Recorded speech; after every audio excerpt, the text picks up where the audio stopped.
Banne Kasuku yangambako nti ali mu kwalenjinga gundi ya Isima sinaweya omugenzi Isima we yavambula mbwense eno omwoyo gwe Katonda agulamuze ekisa.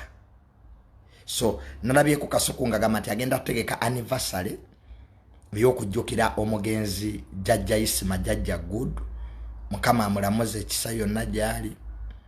Nalaba taata wa Isima bambi nga ayogera mwami Mutabuliki ng'olaba obulumi olaba ennaku.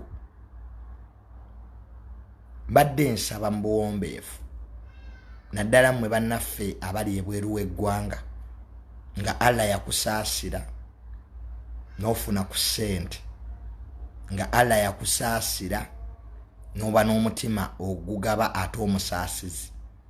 Bambi mwami Mutabuliki taata wa Isima mbadde nsaba, siragira, nsaba busabi mumunoonyeeko buli omu abeeyo kyamuwaayo. Mwami oyo taata wa Isima bambi yafuna ekikangabwa. Buli muzadde ku nsi kuno kyesaagala afune. Actually taata wa Isima we yali ayogera yagamba nti yagaana abantu okulaba Isima ko abamukuba amasasi amaaso ne gavaamu. So gugenda kuwera mwaka mulamba nga internet terina Isima Jajja Good Jajja All Access ne alamusaasire byonna ebyamusobako, alamuwummuze mirembe. Ensi bwetyo ensi terina kisa. Abantu ab'emitima emibi bangi twogera ebintu mu kusaagirira, abamu ne babitwala very serious. Ninga ate munnefe ababyogera tetuba serious.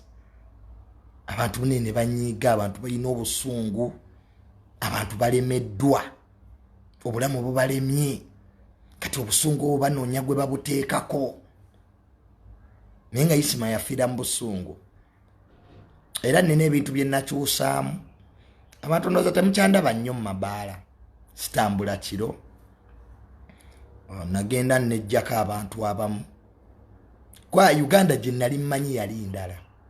Nze munne nali ndowooza nti Uganda bw'oliraana abalina obuyinza naawe oba wa buyinza.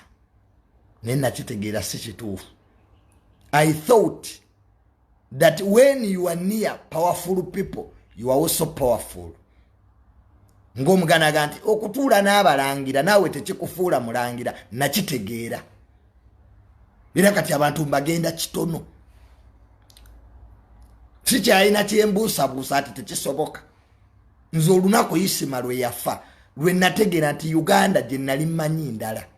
Actually me nali ngali mu kirooto kati nategeera nti danger is near than what you think. Era nze by the way kambabuulire nsobola everything omuntu asobola okujja ano n'anvuma. Nze waliwo omuwala ku TikTok yajja n'anvuma. Nsamuvuma because kati ze Junior ne bojja ano n'onvuma sinyiiga. I don't. Ne bwonvuma otya sinyiiga kwa kati nabimanyiira. Kati bw'otavuma nze onaavumaani. Kakati waliwo omuwala yanvuma ka video ne katambula but abantu bali shocked nti saamuddamu because siri ku level y'abo abaana. Embeera gye balimu era nange singa ndi mu mbeera gye balimu nange osanga bye nandikoze ne Allah yansaasira. Nimba ate ninako bwendi. Kale sidda muntu anvuma. Ne bojja ku social media n'okola video ng'onvuma oba omala budde I will not reply. Ate sijja kunyiigira. Naye ekintu kimu kye ntwala very serious. Omuntu okuntiisatiisa. Omuntu najja nagamba gwe Junior your days are numbered. Junior nja kukola ekintu. Muganda wange oyinza okweteeka mu target etaliiyo. Abantu bangi twetadde mu sabbaawa ezitali zaffe. Oyinza okufiira mu lutalo actually nga si lulwo. Bambi mbeegayiridde. I pray. I kneel down. Don't put yourself mu kifo ekiri very dangerous. Ebi bigambo bimujja ne muwandiika obiwandiika kwani? Omanyi mu nsi ti ebintu bibiri. Weegenderezanga nnyo omuntu atalina kyakufiirwa. Tozanyi mu nsi muno mbeegayiridde. Never play with a person who has nothing to lose. Oyo mugendeko mpola. Omuntu owokubiri gw'otazanyirangako omuntu ategedde obunafu bwe. A person who has understood his weakness. Olaba Rwanda eyo. Why is His Excellency Kagame like that? Balaba ku genocide. Abanyarwanda balaba ku genocide. Kati ebintu Rwanda ebintu ebitwala serious.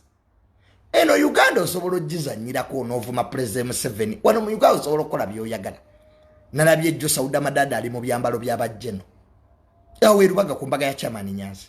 Nga Sauda Madada ayambadde n'emidaali oyinza ogamba jjeno. Wano mu Uganda ne Rwanda tebisoboka. Because they have understood their vulnerability. So please, mbiraba nnyo wana abantu nga bajja wano tunawandiika ekintu ye n'akivaako. Muganda wange. Kwa Isimanga tannafa. Waliwo omuntu eyajjanga n'amulabula. N'amugamba yogera after all ogenda fa. There's that person yagenda mu comment n'agamba Isima. Continue talking, after all you are going to die today night. Era yafa kiro. Kakati mukwana bambi teweteeka mu target etaliyo.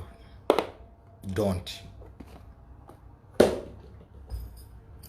Oyinza okwambala essuuti n'ekutuuka. Mwefe tukola program. Omuntu sigo badde otegeza ogenda ku TikTok abaana balina gwe bataddewo ninga byewayogedde bimutusa. Toyambala essuuti etaliyo n'ekutuuka my brother. Akitegeddeko akubire Mukama engalo ez'amaanyi. Nsigadde nze Tamale Mirundi Junior.